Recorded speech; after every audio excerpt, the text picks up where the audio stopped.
Hola amigas y amigos, Abel Reynoso, un gusto saludarlos. Bienvenidos a Narcomentario. Estamos terminando una muy a grandes rasgos historia limitada del tema del narcotráfico. Hemos hecho un recorrido bastante interesante de la historia de las drogas en Estados Unidos desde su infancia, a través de los tiempos, y hemos hablado de épocas muy importantes en el consumo primero de la droga y luego en el contrabando de la droga hacia este país, y hemos ido, digamos, distribuyendo a través de los ciclos y de temporadas, digamos, de ciclos de más o menos de 10 años cada uno, cómo la droga ha cambiado, es la faceta del consumo aquí en Estados Unidos, y cómo esto ha influenciado un poco el comercio internacional de lo que hoy conocemos como el narcotráfico. Y entonces, cómo esto ha modelado también, obviamente, la historia de las drogas, no solo en el consumo, sino en la lucha contra el narcotráfico. Y para hacer un recuento bien rápido, se recuerda que siempre ha habido un gran consumo de sustancias, digamos, que alteran la mente o que calman los dolores en Estados Unidos a través de los años. Esto viene ya desde 1800, acompañado obviamente de un gran consumo de alcohol. Entonces, de bebidas alcohólicas. Entonces, a través de los años ha ido incrementando, y entonces fuimos relegando. Poco a poco hemos ido repasando a través de los años, de los tiempos, cómo ha incrementado y cómo Estados Unidos cambió, porque siempre influenció. Acuérdense que empezamos a hablar de que Estados Unidos ya tenía un problema, y le digo, hay historias de que analizan la política la política internacional de Estados Unidos, analizan el comercio internacional, la mesa de interés, pero en cierto modo siempre Estados Unidos tuvo una situación problemática con el consumo de la droga, particularmente del lado político y social de la extrema derecha. Y ya cuando, si recuerda, cuando hablaba yo de el extremado consumo de alcohol, de bebidas alcohólicas, del alcoholismo, es aquí porque la ley seca eventualmente se la convierte en una ley, se la pasa como tal, y influencia en limitar, pero no acabar el tema del consumo de alcohol, e incrementa después el consumo de droga y esto. Y siempre ha sido el mismo grupo de personas. O sea, Estados Unidos tiene un historial bastante interesante, como yo les los comenté, en la que hay tres grupos, como siempre digo. Hay un grupo que está constantemente tratando de liberar y de actuar y libertinar sus derechos y sus sentidos, y lo que a ellos le corresponde, lo que es mío, yo hago lo que se me da la gana, tengo libre albedrío. Está esa mentalidad.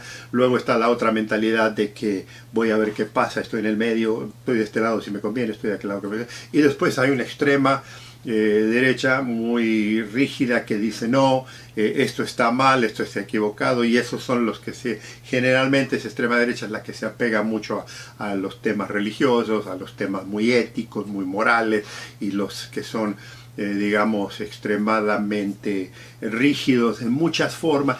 Y es este grupo, amigos y amigas, a través de la historia, si usted lo analiza, y no solo en Estados Unidos, sino en todo el mundo, el que crea mucho de los problemas por su inflexibilidad, por querer controlar todo lo que ocurre, por su mentalidad de creer que son los elegidos, los correctos, los que más saben, los que más tienen, los que más rigen. Y este grupo, que es un grupo muy selectivo, que incluso es el que muchos amigos que conocen la situación del movimiento internacional controla mucho de los hilos de lo que ocurre, son los que dictan muchas de estas normas.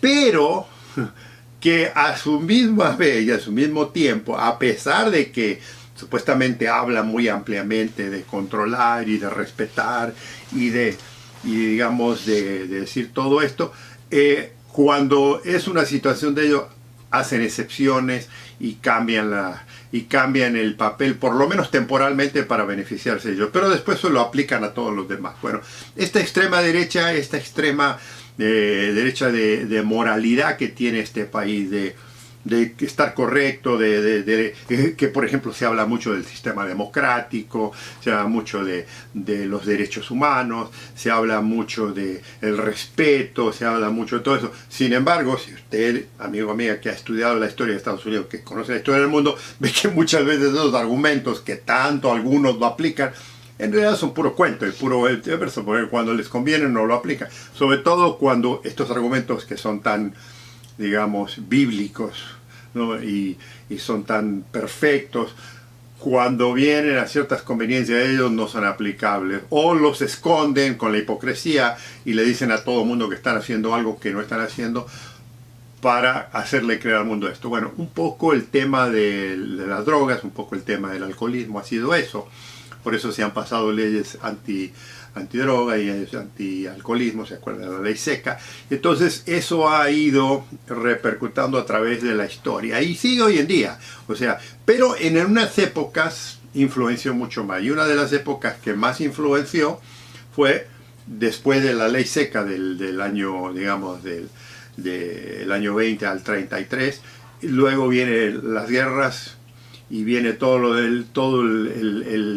digamos, la consecuencia de lo bélico de este país, y entonces hay que lidiar con el problema social. El problema social siempre ha sido el mismo, ha tenido un problema de alcoholismo ya, y después de los años 50 empieza a incrementar paulatinamente, porque lo hemos visto, paulatinamente el uso de la droga, que se expande mucho en los años 60, 1960, 1970, y que se convierte en lo que hoy conocemos luego como el narcotráfico internacional, porque de los 70 en adelante es cuando en realidad Estados Unidos se destapa en el consumo a mayor cantidad de droga. O sea, hasta los años 70 todavía más o menos sí había consumo, siempre ha habido, acuérdense, pero se destapa más por el libertinaje, porque ahora ya los que controlaban todo el sistema, ¿verdad? Que acuerdan que hay un grupo que controla todo, que mueve los hilos, ya empezaron a perder el control por la información, por la liberación, porque la economía le da a la gente la oportunidad de leer, de cultivarse, de viajar, de pensar,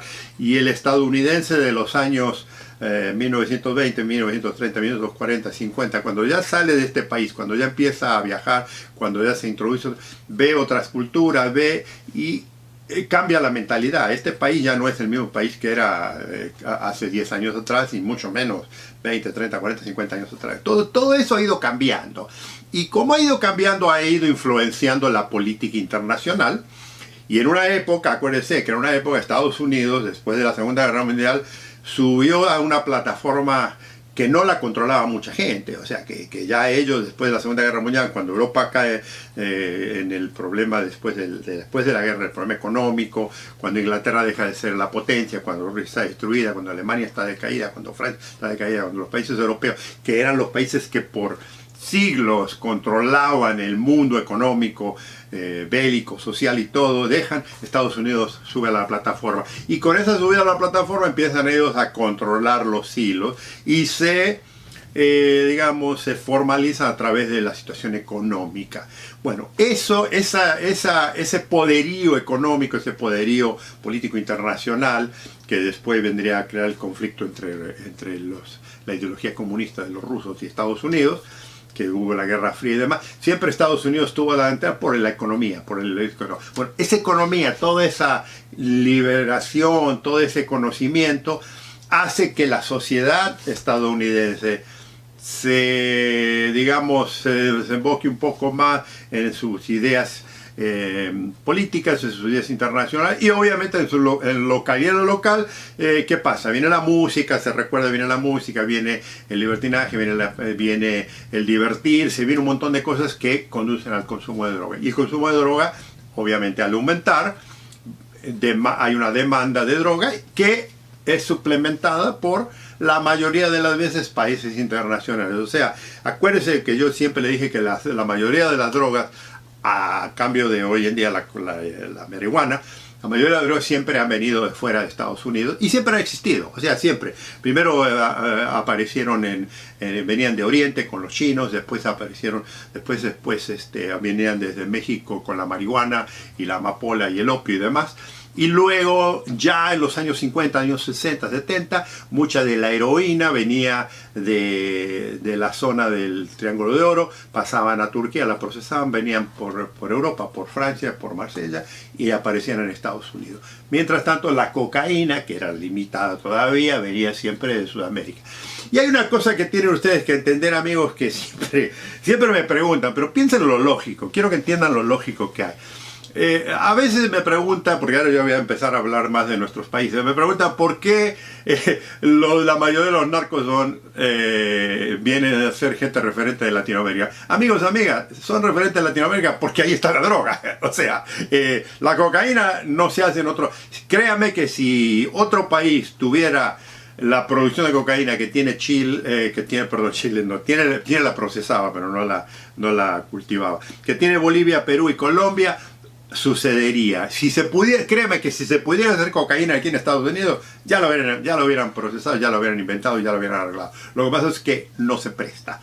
Lo mismo con otros países, lo mismo con la heroína, lo mismo con todas las drogas. Entonces, es obvio que si viene de afuera, lo lógico, amigos y amigas, es que los interesados en el negocio del narcotráfico sean gente nuestra. Ahora, si usted le quiere buscar muy en detalle quiénes son los que se benefician del consumo, el consumo es aquí, pero los vendedores de droga son locales y es otra mentalidad. Y créanme, ya lo voy a hablar, porque la venta de droga en Estados Unidos no es la venta de droga en Perú, en Bolivia, en México, en Colombia, en Chile, en Argentina.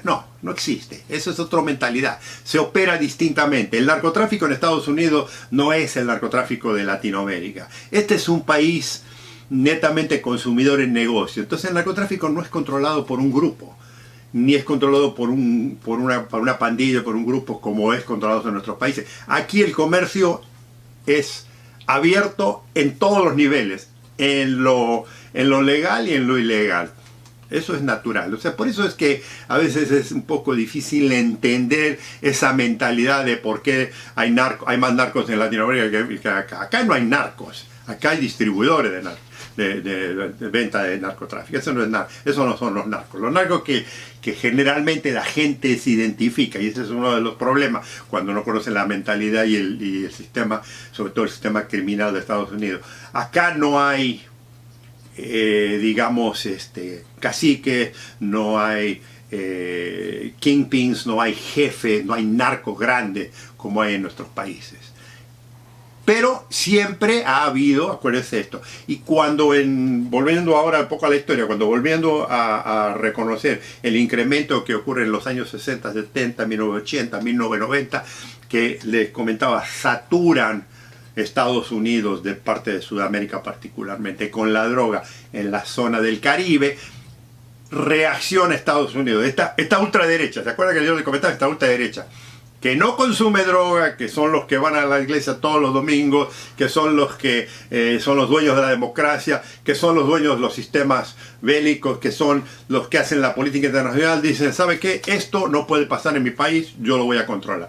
Y aplican un sistema extremadamente duro hacia el Caribe, hacia la zona toda de Florida, que ahorcan ese gozo, que entonces obliga a los narcotraficantes de Latinoamérica, particularmente de Sudamérica, que en esta época ya eran los colombianos los que dominaban, a encontrar nuevas rutas, porque el narcotráfico nunca se acaba, ¿no? Ya lo tenemos establecido, nunca se acaba. O sea, cuando se acabó la conexión francesa, que venía, como le comenté yo, venía de Turquía hacia Francia y de Francia a Estados Unidos por la mafia italiana que la distribuía toda la droga, cuando se corta eso, se crea un mercado de heroína, de consumo de heroína en México. No era tan buena, pero se crea. Y luego también se abre por China, que entra por California, que entra por San Francisco, que San Francisco siempre fue un atractivo para Oriente, porque de ahí además de ahí viene toda la migración, como hablábamos en la historia de la construcción del ferrocarril por los chinos que vinieron a trabajar a California. Entonces, ese incremento hacia Estados Unidos del consumo de droga y de la venta de droga hace que el gobierno, y en la época estamos hablando de los años 70 con Nixon, hace que él primero forme esas famosas ideologías de vamos a acabar con el tema del narcotráfico, no solo adentro, no va a haber consumidores en este país, sino que además vamos a atacar a los que nos proveen la droga. Y siempre está esa famosa pelea en Estados Unidos de que quién llegó primero, el huevo o la gallina, ¿no? Es el argumento famoso. Si no hay drogadictos, hay droga, y si hay droga, hay drogadictos. Bueno, ¿sabe qué? Usted no puede tener uno sin otro y el otro sin otro. Es simbiótico, es natural. Y no se va a acabar nunca. Y como yo le comenté, una razón por la que hice todavía un largo proceso de explicación histórico, que no es detallado como en otros lugares y como en otras, digamos, canales que están muy bien detallados históricamente, con fechas, con nombres, con todo esto, pero le di a ustedes, les quería demostrar que este país siempre tuvo ese consumo de droga, que no se lo va a acabar nunca. Usted no puede cambiar la mentalidad de un pueblo ni la mentalidad de un país. Eso no va a ocurrir jamás. Jamás de los jamases. Eso no va a ocurrir. Estados Unidos siempre va a consumir droga. Y si no se la provee el país, las vienen de afuera. Entonces es ahí donde los carteles nunca se van a acabar. O sea, el negocio de la droga, del narcotráfico. Bueno, pero esto ya lo vamos a analizar, como yo siempre digo, discúlpeme, en el futuro. Entonces, con este ímpetu de querer echarle la culpa, porque hay una cosa también muy importante que tenemos que entender. El ser humano, amigos, siempre le echa, cuando tiene problemas, le echa la culpa a alguien o a una opción, una situación, un grupo, una persona, un sistema político, una parte histórica. Siempre hay que echarle la culpa a alguien. O sea, cuando tenemos problemas nunca aceptamos, el ser humano generalmente nunca acepta su responsabilidad porque obviamente no nos gusta. Pero la realidad es que todos participamos en el problema. O sea, el problema nunca viene de un solo lado, viene de dos. El caso de la droga, el caso del narcotráfico es muy simple. El narcotráfico existe porque hay consumidores. Y los consumidores existen porque la droga es lo que a ellos les gusta. Y no lo van a cambiar. Esto no va a cambiar nunca. El consumidor no se va a acabar jamás. Usted puede dar todos los cursos que quiera. Usted puede gastar miles de millones de dólares, lo han hecho, para educar a la gente. Y la gente le importa un cuerno, porque lo van a volver a hacer. Y entonces hay que eventualmente darse cuenta que esta mentalidad de consumidor nunca se va a acabar. Bueno, pero esto lo vamos a hablar en otro momento. Ahora lo que estamos hablando es de los narcotraficantes, que obviamente cuando usted habla con ellos, y le voy a decir, cuando hablo con ellos tienen razón. Yo lo único que hago es facilitarle el producto a una persona que lo demanda. Esa es una realidad. Nos guste, no nos guste, usted esté a favor, esté en contra, usted luche contra la droga, usted me hable de la violencia. ¿Sabe qué? Si no hubiera consumidores en Estados Unidos no tiene nada. Hay productos en el mundo, amigos, que son muy ricos, que son muy buenos, que son muy saludables, que Estados Unidos no lo consume. ¿Por qué? Porque no le interesa, porque no le gusta, porque no le llama atención a eso. Bueno, a lo mejor en su país son extraordinarios, acá no. ¿No? Hay productos, por ejemplo, que se consumen mucho en un país que usted ni aparecen. Aparecen así como unas cosas raras, pero nunca van a ser aceptados en Estados Unidos. Por lo tanto, el mercado no existe. Bueno, pero el mercado de la droga sí existe y siempre ha existido. Por eso le hice yo el recuento histórico. Entonces ahora volvemos al tema de que Estados Unidos le echa la culpa de que la razón del incremento de la... Y esto incluso le digo, hoy en día hay gente que sigue pensando en eso, que la culpa de la drogadicción en Estados Unidos la tiene el continente latinoamericano, de México a la Argentina. Y obviamente si está hablando de heroína y está hablando de opio y demás, vienen de Medio Oriente, vienen de Oriente, vienen de los países que la producen. O sea, es cierto que viene de ahí, pero la culpa no es de ellos, porque los que lo consumen están aquí y nadie les obliga a consumir droga. Acuérdense lo que yo hablaba del consumidor de droga. Al consumidor nadie lo obliga. El consumidor de droga consume porque quiere, no porque tiene, nadie lo fuerza. Ningún narco forza al consumidor a consumir la droga. Eso es una realidad. Le guste, no le guste, amigo, lo acepte o no lo acepte, a mí, yo les digo una cosa, a mí no me interesa el tema de discutirlo en ese nivel. Simplemente le estoy presentando los hechos, la realidad de lo que es. Hay mucha gente que se va a enojar, que se va a molestar, pero ¿sabe qué, amigo?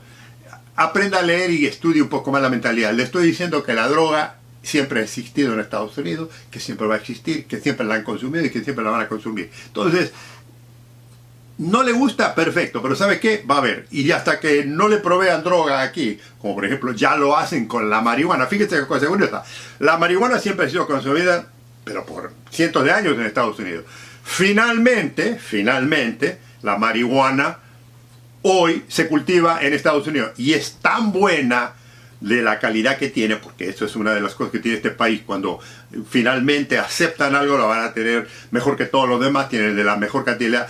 Le digo que vaya a cualquier estado aquí en Estados Unidos, vaya a Colorado, vaya a California, váyanse a estados que están, provincias que están autorizados a cultivar, y usted, amigo, va a encontrar una variedad de marihuana que jamás en su vida, por más buen conocedor que sea, la ha conocido, porque hay de distintas potencias, de distintos tipos, que hacen distintos productos. O sea, es extraordinario el negocio de la marihuana hoy en día aquí en Estados Unidos. ¿Y sabe qué? Se ganan miles y miles y miles de millones de dólares anuales. ¿Qué quiere decir eso? O sea, le tengo que explicar más en detalle que cuando a alguien le interesa aquí esto funciona. Es más, y yo se lo comenté en el video anterior, la marihuana de Estados Unidos ya se empieza a contrabandear de Estados Unidos a otros países como a México. ¿Por qué? Porque la calidad es muy buena, porque la calidad es extraordinaria. Entonces, para que vea que es una ironía a veces pensar en esto. Pero volvemos, una vez más, tenemos que volver al tema del narcotráfico, y entonces esta ultraderecha que viene con estas ideas empieza a influenciar y empieza a entrometerse en todos los países de Latinoamérica a combatir la droga. Y yo le dije, cuando Colombia cambia sus rutas del Caribe y por aviones y barcos y demás, nunca se acaba, no me malinterpreten, no la cortaron, la limitaron mucho, empiezan a entrar por México, y México se convierte en uno de los países que más distribuye drogas a los Estados Unidos. Punto. Ahora, ¿qué ocurre? Yo le dije que la reacción de Estados Unidos, acuérdense que este es un país reaccionario, es un país bélico, es un país que siempre ha tenido, si no ha tenido, ha inventado enemigos, ¿no? Por eso las guerras. Siempre ha luchado en contra de la guerra. Y le digo, viene esta ultraderecha, esta gente que está en control, que siempre buscan un diablo. Y el diablo lo encuentran en cualquier cosa. Si no es con el nazismo, es con el comunismo. Si no es con el comunismo, es con la subversión. Si no es con la subversión, es con el terrorismo. Si no es el terrorismo, es la droga. Siempre ha habido. Entonces, aquí estamos hablando del tema de la droga. Entonces, la droga se había convertido en un diablo. Y lo sigue siendo para algunos, lo sigue siendo el diablo. Es un buen argumento, porque además sí afecta la droga a mucha gente en la sociedad, porque es una droga mal hecha. Porque uno de los problemas de la droga hoy en día es que la droga está mal hecha, está mal producida, no tiene buena calidad a veces, está contaminada, la contaminan. Incluso hoy en día ustedes se han enterado que se ven, ustedes si leen los diarios, se ve que el fentanilo, que es una droga que en realidad se utiliza para razones médicas, y hace de los años 50 que está el fentanilo. El fentanilo no es algo que acaba de ocurrir ayer. El fentanilo hace mucho tiempo que está en el mercado de la medicina, funcionando por los laboratorios y demás. Pero de pronto a algún descerebrado se le ocurrió mezclar fentanilo para, digamos, expander el efecto de ciertas drogas. Y esto se ha causado, el fentanilo, porque es una droga 100%, 1000% mucho más más potente, más fuerte que la otra, una cantidad de muertes innecesariamente. Pero